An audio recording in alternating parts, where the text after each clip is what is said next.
This is All India Radio. In the program Spotlight, now we bring you a discussion on India becomes the world's fifth largest economy. The participants are A.K. Bhattacharya, economic analyst, and Shishir Sinha, journalist. Mr. Bhattacharya, the first question to you is about current ranking, which has brought India to the fifth position and pushed the United Kingdom on sixth position. What does it mean in terms of overall global economic order? Well, in plain and simple terms, India is now the fifth largest economy, not on a purchasing power parity basis, purely on a cash GDP basis, nominal terms. And it has left UK behind now, going by the Bloomberg study. You will remember that in 2017, moved ahead France to become the sixth largest economy. There was some expectation that India would have left UK behind a little earlier, but I think the COVID situation affected our growth and size of the economy. And now that the UK economy is still struggling and reporting contraction, India is staying ahead, and therefore it is now the fifth largest economy, which would mean the total size of the economy and in terms of some sort of satisfaction that you may soon race past Germany. Now Germany right now is around $4.2 trillion. India is right now around $3.5 trillion. So maybe it will take another year or couple of years maybe, or maybe a little more to race past Germany, and then India becomes the fourth largest economy. And then scaling past Japan would not be that big a problem because Japan is not very far ahead.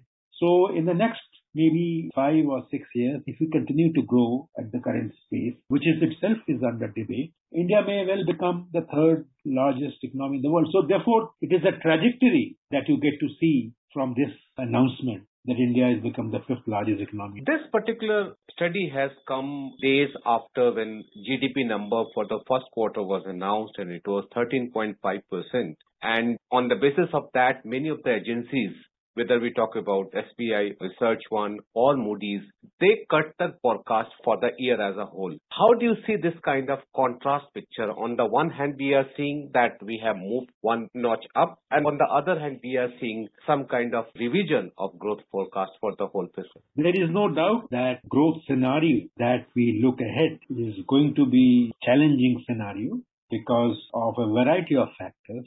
The global economy itself is slowing down. Trade is not picking up, and in any case, our exports growth is probably, going by the official estimates, will not grow beyond 14% in the current financial year. And crude oil prices continue to remain elevated. Global liquidity is in short supply, and India may well see itself in a situation where the current account deficit will be hovering at around 3% plus. So all these situations, and plus you have to take into account the fact that RBI's own estimates for the second quarter, the third quarter, and the fourth quarter shows that it will be in the region of 4 to 5%. So if we achieve 6.5% growth or closer to 7%, I think we should be happy. What it means for the global ranking of the Indian economy is something different, because as you will know that the global ranking of the Indian economy is determined not by the real growth, but by the nominal growth adjusted against foreign exchange depreciation of the Indian currency.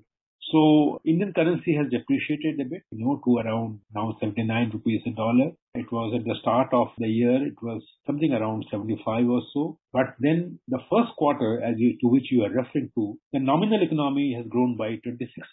So if you adjust the 26% nominal economic growth against the currency depreciation of whatever level, you will still see the nominal size of the economy still growing at a decent clip. This nominal growth will also slow down in the coming quarters. So therefore, overall, you may well see the year ending with a nominal growth of around 15% or so. That happens, the size of the economy adjusted against the currency depreciation will still be higher than what it was in 2021.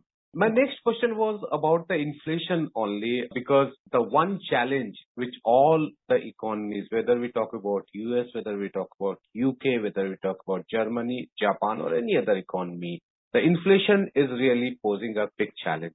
How do you see the situation in India? Of course, we have seen some kind of reduction in the rate of inflation. The next number will come. What kind of challenge you see on the inflation front, considering the global prices of various energy products? Inflation is going to be a very, very serious challenge. Inflation tends to affect the pace of economic activity at various levels. And when you see the product prices go up, you also don't see that India is now experiencing two kinds of inflation. At one level, you are seeing the retail inflation that is hovering at around 7%, for which the Reserve Bank of India is expected to report to the government what it wants to do going forward. But don't underestimate the impact of the wholesale price index base, which is a wholesale price inflation. And that has remained in double digits for almost 16 months consecutively. Right. Now, when the wholesale price index also stays ahead in double digits and consumer price remains in 6 to 7%, right, then what you see is actually even the producers who are buying their raw materials, intermediates, inputs at the wholesale price level, their costs are also going up. So the margin is affected. So you will be seeing the impact of inflation not just on the consumer who are buying products and services, but also those who are producing those goods and services because their margin is coming out. So what I do see in the coming months is the dual impact of wholesale price inflation and retail inflation on the economy. So you are right, this is not a very happy sign. Although there are prospects, there are indications that retail inflation will probably cool off a bit in the coming months. The winter months are always the lower thing. Another issue is about when we talk about our GDP number, it is said that it is underestimated. Whatsoever the number is released by the Ministry of Statistics and Program Implementation or National Statistical Office. And one particular aspect is that we should go for revision of IIP, that's the Index of Industrial Production or the Industrial Basket. What do you have to say on this? Index of Industrial Production is not a value matrix.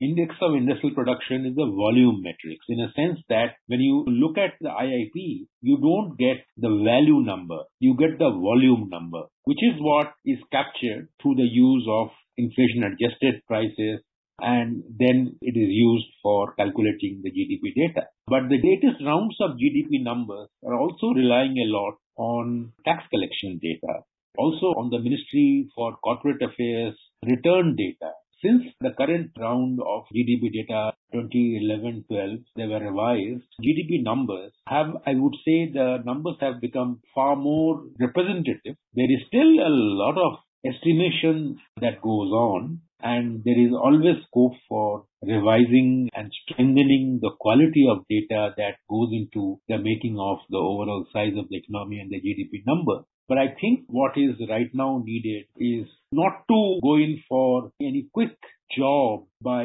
changing the entire methodology of calculating our data. But what we need to do is, if we can make some qualitative fixes, introduce some qualitative checks and correct those anomalies, then I would say it is better. You will remember when the last time the series was revised, you came up with different sets of numbers under the old data series and the new data series.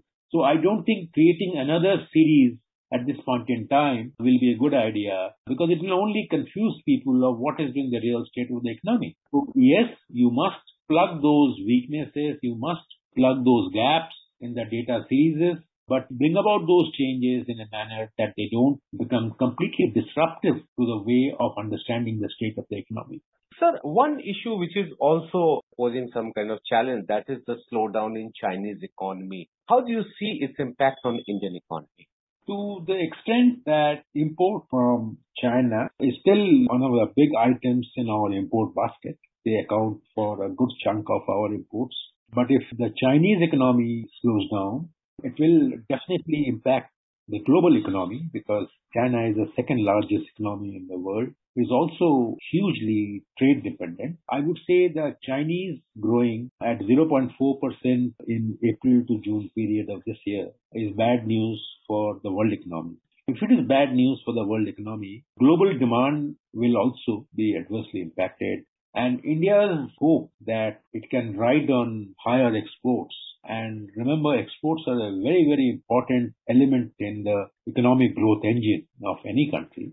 So to that extent, China not doing well will have an indirect adverse impact on the Indian economy, export demand in particular. Okay. So we need to be worried about it. But beyond that, we don't get anything from China which is of critical importance. It's not fuel or anything. So yes, our overall growth will be impacted because of the world economy is slowing down. Just going back to August 15, Prime Minister announcement about becoming developed nation by 2047. And the way we are growing at this level, how do you see that this particular target will be achieved? What kind of growth we will need for becoming the developed nation, migrating from emerging economies? The Prime Minister set a very, very ambitious task for the nation. He did not define what he meant by a developed country. Now, a developed country, by definition, has got many parameters.